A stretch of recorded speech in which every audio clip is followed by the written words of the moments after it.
turn to James 1:22.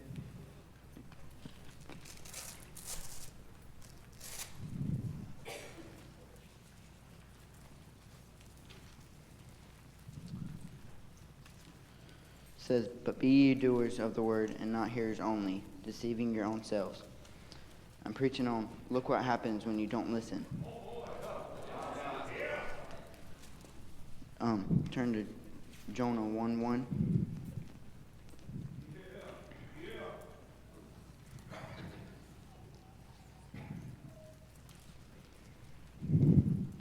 It says, "Now the word of the Lord came unto Jonah, the son of Amittai, saying, Arise, go to Nineveh, that great city, and cry against it, for their wickedness is come up before me.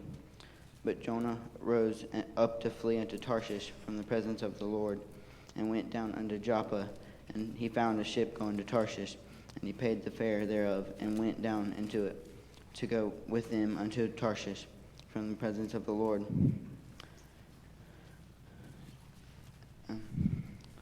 Turn to Genesis 2:16.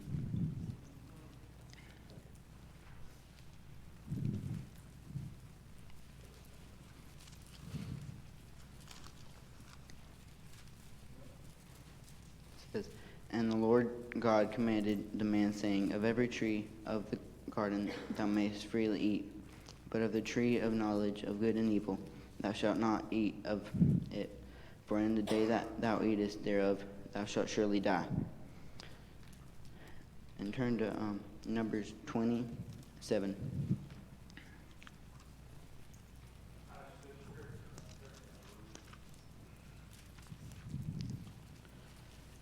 It says, "And the Lord spake unto Moses, saying, Take the rod, and gather thou assembly together, thou and Aaron thy brother, and speak ye unto the rock before their eyes, and it shall give forth his water, and thou shalt bring forth to them water out of the rock, so thou shalt give the congregation and their beasts drink." Turn to Proverbs 5:4.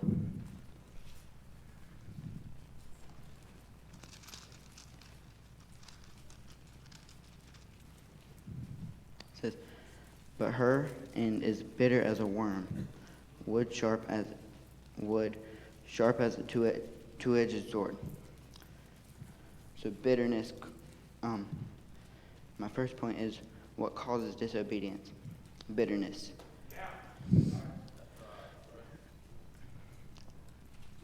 Turn to Jonah 1:17.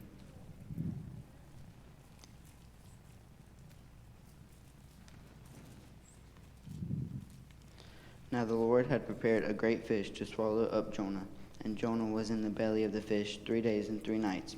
Then Jonah prayed unto the Lord his God out of the fish's belly, and said, I cried by reason of mine affliction unto the Lord, and he heard me out of the belly of hell, cried I, and thou heardest my voice. For thou hast cast me in the deep, in the midst of the seas, and the floods compassed me about. All thy billows and thy waves passed over me." My second point is, what are the consequences of disobedience? Jonah, God had a well to swallow him up.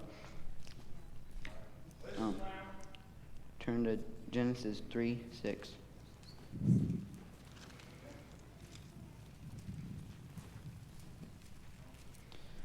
"And the woman saw that the tree was good for fruit, and that it was pleasant to the eyes, and the tree to be desired to make one wise. She took of the fruit thereof, and did eat, and gave also unto her husband with her, and he did eat."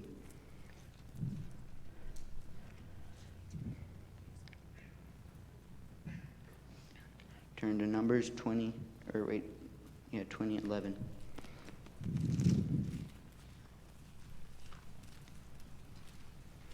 "And Moses lifted up his hand, and with his rod he smote the rock twice, and the water came out abundantly, and the congregation drank, and their beasts also."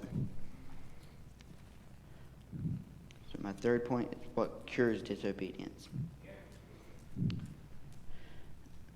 And turn to Proverbs 22.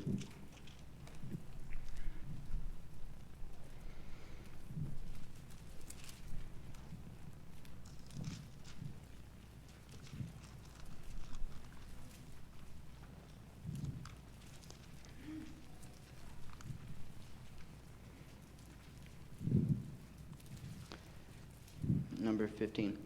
Foolishness is bound in the heart of a child, but the rod of correction shall drive it far from it.